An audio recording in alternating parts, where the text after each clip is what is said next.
After the end of World War II, the Cold War was at its peak. The whole world was either embracing capitalism or moving ahead by choosing communism. But during these times, there were some countries where either the USSR or the USA had formed puppet governments with some leaders of the same country. One such country was Cuba, where Fulgencio Batista had formed a capitalist government with the support of America. During those days, Fidel Castro had waged a war against the government with the support of the people of the country. This one man had taken on America for Cuba. If anyone ruled against America's wishes at a distance of just 200 kilometers from it, it was Fidel Castro. Some people see Castro as a dictator, while some recognize him as Cuba's superhero. But there is no doubt that Castro was a fearless and excellent leader. He wrote his own destiny with his own hands and openly supported Marxist and Leninist ideology since childhood. Fidel Castro lived his entire life as a rebellion. That is why, while the biggest countries of the world were afraid of messing with America, Fidel Castro did not even think once before openly waging a nuclear war against America. America was so irritated with Castro that the American intelligence agency CIA tried to kill Castro not once but 638 times. But even after America's many efforts, no one could harm Castro, and Castro died at the age of 90 after living his life to the fullest.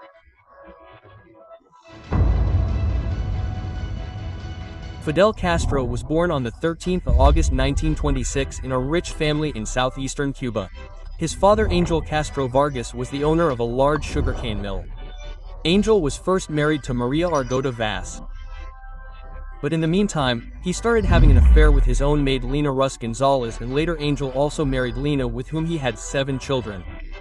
Castro was also included in them. Castro was interested in everything except studies, due to which at the age of only 6 years Castro's father put him in a Roman Catholic boarding school in Santiago de Cuba. However, this also did not have any significant effect. When Fidel Castro was in the 4th standard, a letter was sent to his father from his school in which it was written that his 3 children were the most mischievous in the entire school. Fidel Castro's father became furious on hearing this, and he called back all 3 of them from the school. But young Fidel Castro threatened that if he was not admitted, he would set the house on fire. His father was forced to get him admitted in the Jesuit school of Havana on one condition, in which it was said that if he got low marks, his expenses would be stopped. Now Castro was not good at studies, so he started showing his fake results to his father. Fidel's behavior was continuously getting worse. His studies were also deteriorating day by day. Troubled by this, his father enrolled Fidel in a private school so that Fidel's behavior could be strictly corrected. Castro somehow spent some time here, and in 1942, Castro's father transferred him to the Jesuit El Colegio de Belén in Havana. In this college of Havana, Castro was more interested in sports than studies. Fidel did not like studies, but he was very interested in sports. Apart from all this, he was an expert in talking to people. At a young age, he had mastered the art of conversation, and his words were quite impressive. At a young age, Fidel Castro had developed very good public speaking skills in himself. Till now, Castro had no interest in any school or any subject.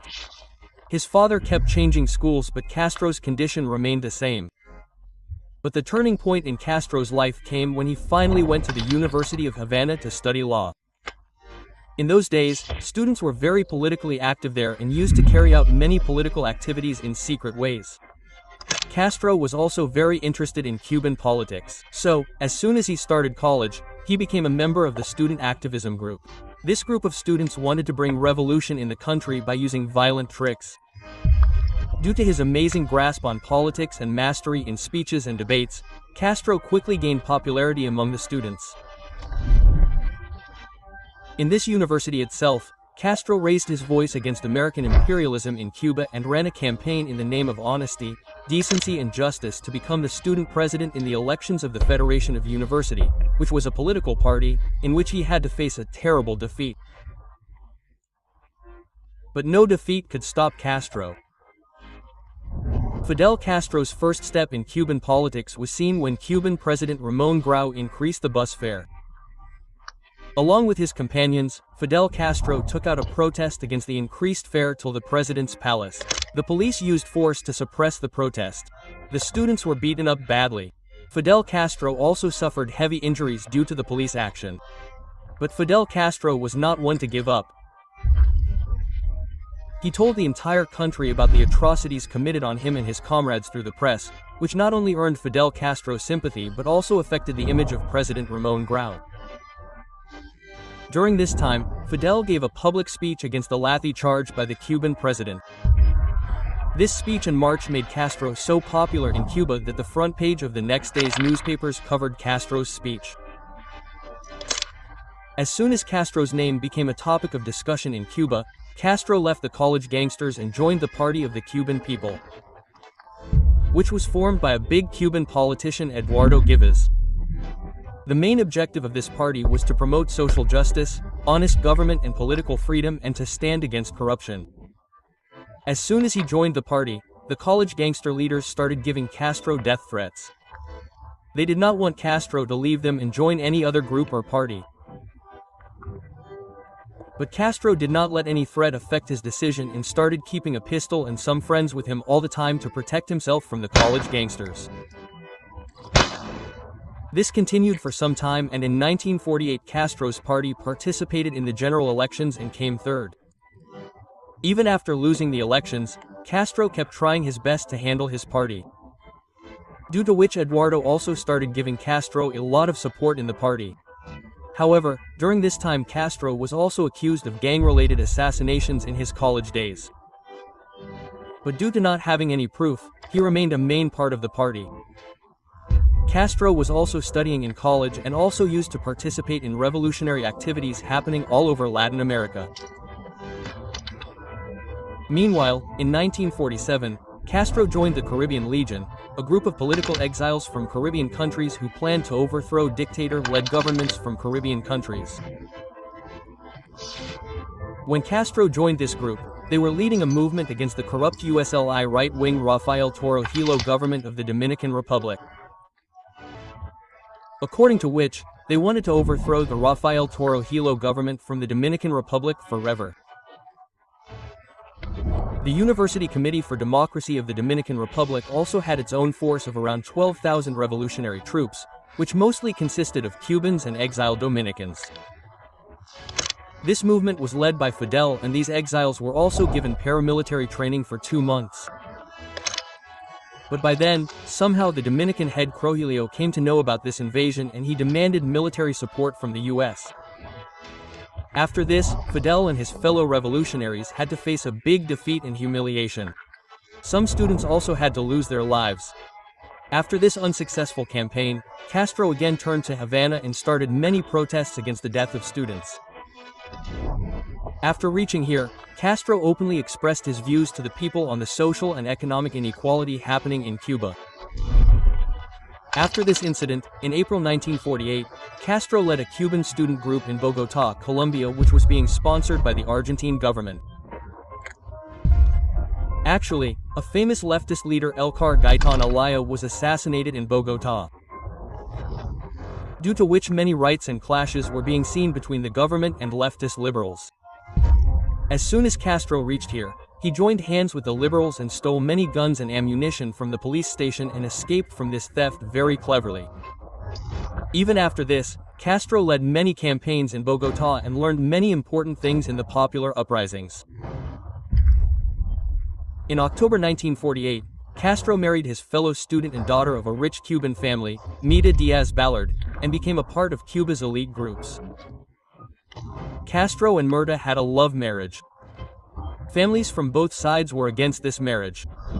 Still, Castro's father-in-law gave Castro several thousand rupees and also arranged for a honeymoon in New York City for about 3 months. While living in New York, Castro also learned the English language. At the same time, Castro read so much of the writings of Marxists Karl Marx, Friedrich Engels and Vladimir Lenin that Castro gradually turned into a complete leftist. In September 1949, Mirta gave birth to a son who was named Fidelita. After the birth of Fidelita, Castro's family shifted to a big flat in Havana. But even after the birth of his son, Castro did not stop taking risks. Castro remained active in the politics of the city and launched several student movements. The main objective of this movement was to stop and control the violent gangs of the universities. Now it was not that the government was unable to stop these gangs, but the government itself secretly dealt with these gangs for its own benefit and also funded them. As soon as Castro came to know about this black deed of the government, he immediately started conveying the entire deed of the government to the people through his speech on the 13th of November 1949.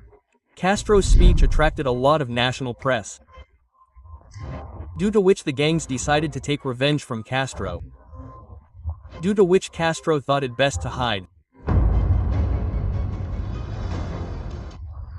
Sometimes hiding in the US and sometimes in the country, Castro finally completes his graduation in Doctor of Law in September 1950 and starts practicing law and becomes a member of the reformist Cuban People's Party. Through this party, Castro is selected as a candidate for the House of Representatives for the upcoming June 1952 elections from Havana District. But after years of hard work, when it is time to contest the elections in 1952, General Fulgencio Batista overthrows the government by making a successful coup and the elections are cancelled. Seeing the elections getting cancelled, Castro becomes furious and starts making every effort to end the dictatorship of the Batista government. First of all, Castro handles the entire situation legally. But when all this did not have any significant effect on the Batista dictatorship, he formed an underground rebel force in 1953.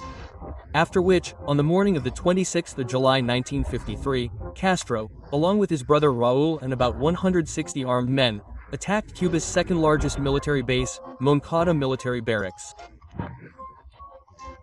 with the thought that perhaps this attack would intensify the uprising against Batista's dictatorship. But in reality, something opposite happens.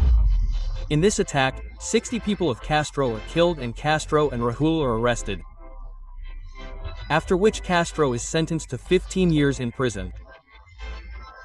However, years later, to get the support of the people, the Batista government releases Castro and his brother Raul as a political amnesty.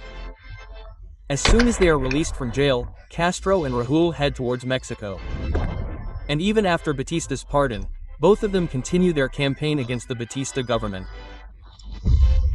Castro and Che Guevara first met in June 1955 in Mexico City. Che Guevara was already working to end capitalism, and in this way, he also learned about the conditions of Cuba along with Fidel. In this meeting, Fidel was very impressed with Che Guevara. From here, he started planning with him to overthrow Batista's government in Cuba. Che Guevara was also running another movement since 1953 to rid Cuba of its dictator President Fulgencio Batista. But Fulgencio Batista was getting help from America, due to which Che Guevara's movement was not being successful. There were similarities in the thoughts of both Fidel and Che. Therefore, on July 26, Ernesto Che Guevara joined Fidel Castro's movement in La Habana Café in Mexico City. The effect of the revolutionary ideas of Che Guevara and Fidel Castro was visible all over Cuba. Soon both of them together formed a disciplined guerrilla force. Castro, who was building an army against Batista in Mexico, met another Cuban revolutionary named Naidi Revuelta there. They fell in love within a short time and had a daughter named Elena Fernandez from this affair. Fidel's first marriage also broke up because of this affair. Naidi was the woman who gave full support to Fidel in Mexico. She gave him a place to live in her house and also supported him financially by selling her jewelry.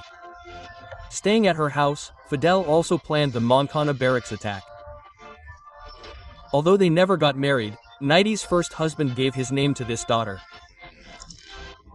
Castro, along with Che Guevara, landed on the eastern coast of Cuba with his 81 men to overthrow Batista's government from Cuba.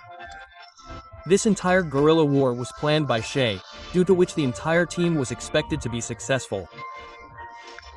But Batista came to know about this infiltration of Castro and he fired bullets on Castro's people. The scene was such that only 8 people, including Che Guevara, Castro and his brother Raúl, were able to save their lives and run away from Batista's military. All the rest were killed. But all those who escaped from Batista's military start a war against the Batista government in the mountains and forests of Sierra Maestra.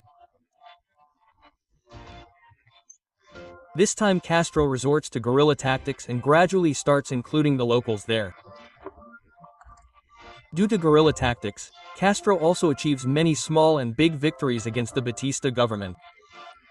Despite this, the U.S. Air Force is constantly engaged in airstrikes on Castro and his people. Now the U.S. was supporting the Batista government here because the U.S. always wanted to run a puppet government in Cuba due to maintaining its control over Cuba, and at that time the work of the government was being done by none other than Batista. However, due to constantly dodging the USA Air Force and Batista's poor military, Castro started becoming increasingly popular among the locals, and gradually a number of people started joining Castro. In no time, Castro had joined around 800 people with himself. The result of which was that on January 1, 1959, Castro challenged the Cuban military from the front and achieved a big victory. If seen, this was Castro's amazing leadership and military knowledge, on the strength of which he defeated Batista's professional army of 300 people with the help of only his 800 guerrilla fighters. After this amazing victory of Castro, Batista fled from Cuba to save his life, and the command of Cuba came into the hands of Castro. Fidel Castro ruled Cuba from 1959 to 2008. As soon as he took over the command of Cuba, Fidel Castro took many big decisions. He himself became the commander-in-chief of the armed forces and made Manuel Roque Leo the president. However, in February 1959, Castro declared himself the prime minister and took all the political powers of Cuba in his hands. Fidel Castro handed over the command of ministries like finance and industry to Guevara. Fidel first nationalized the factories to improve the living standard of the people of his country so that the arbitrariness of private companies could be ended. Along with this, he did many things to improve the lives of the people doing farming. Castro himself was educated, and together with Che, both of them opened schools in every village, which brought about an education revolution in Cuba. Free electricity, healthcare and education were provided to the people in Cuba. He also eliminated racism from Cuba. Overall, the country was coming into a good shape. But along with that, the people there had to pay a big price.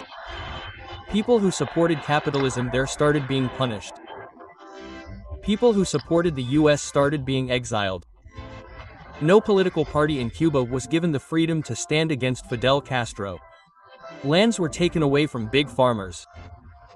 Anyone who tried to raise voice against Fidel Castro was put in jail.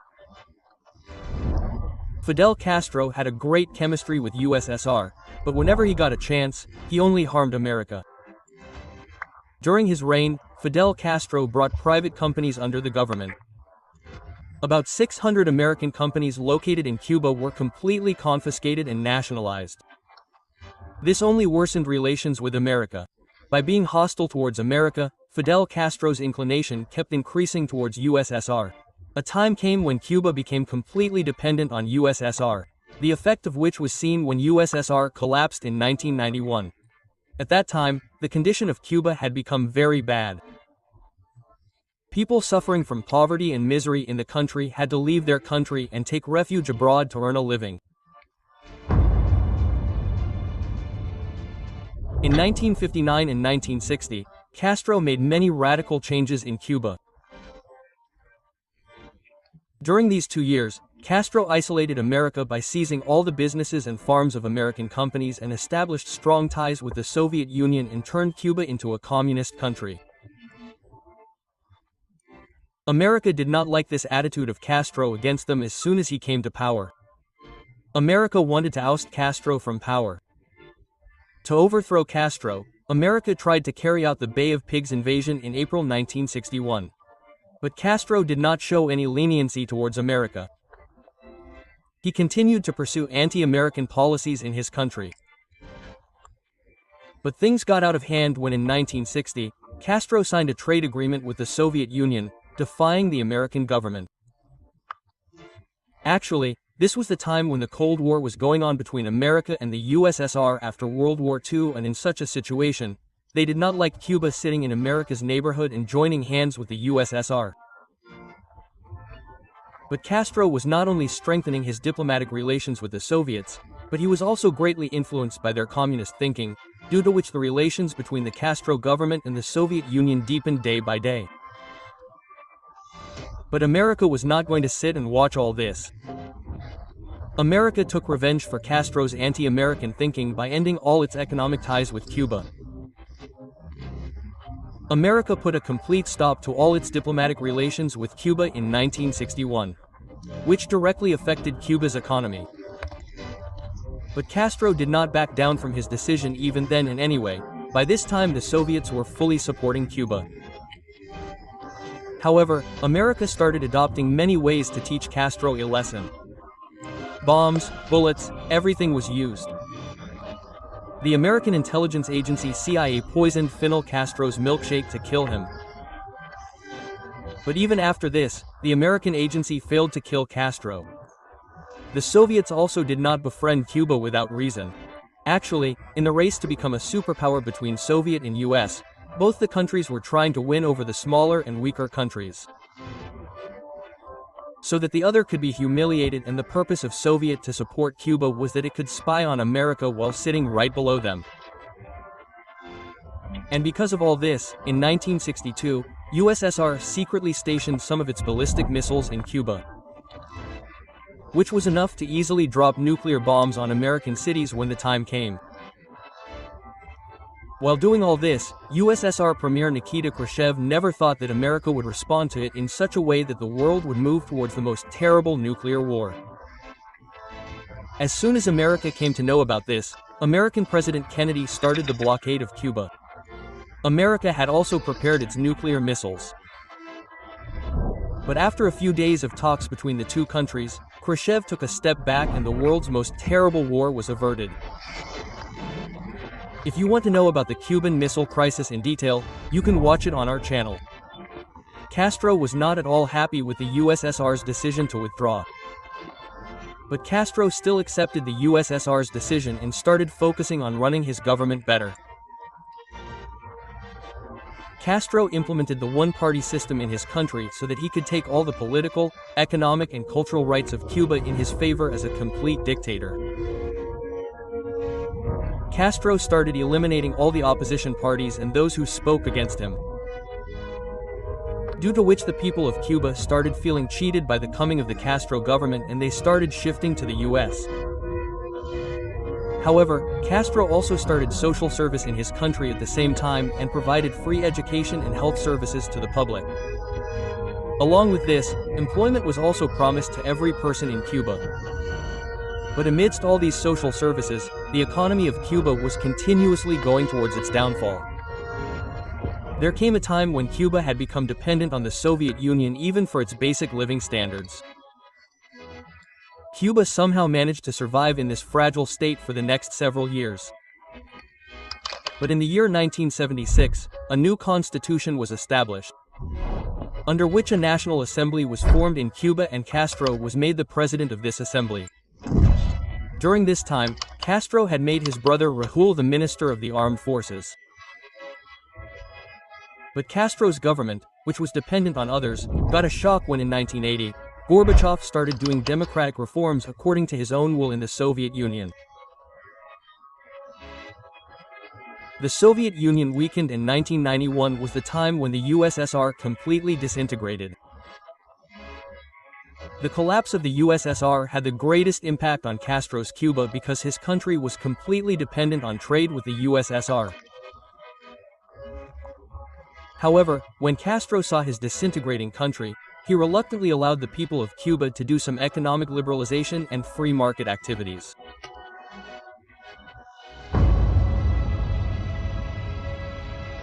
Along with this, despite millions of problems and obstacles, Castro never gave up his political control over Cuba.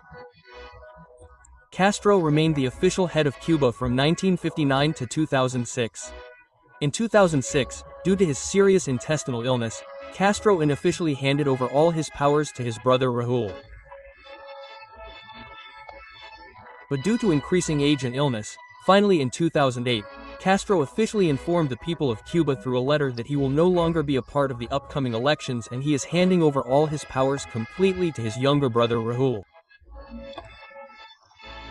However, even after this power transfer, Castro's advice was definitely taken in every major decision of Cuba. In the coming years, Castro was seen holding continuous meetings with leaders of the country and abroad.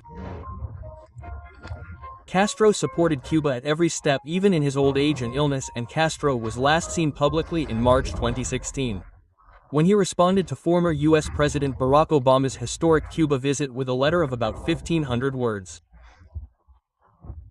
With time, relations between Cuba and America also improved. And as soon as Barack Obama's government came to power in the US re-established its diplomatic ties with Cuba. After which, after many years, some peace was seen between the two countries. Even today, Castro is considered the most controversial political leader of his era. Castro became an inspiration for some and hatred for others during his entire lifetime. But it is Castro's ability that made him a towering figure even in the eyes of his enemies, which made a small Caribbean island an important part of world affairs. After this, when Castro crossed the age of 90, he knew that soon he was going to say goodbye to this world. Due to which, before dying, he expressed his wish to all his party members to keep their communist Cuban vision alive. After which Castro breathed his last in Havana on the 25th of November 2016. We hope you liked our video. We will keep bringing more such informative videos for you in future. Till then, like our video and subscribe to it for such interesting videos.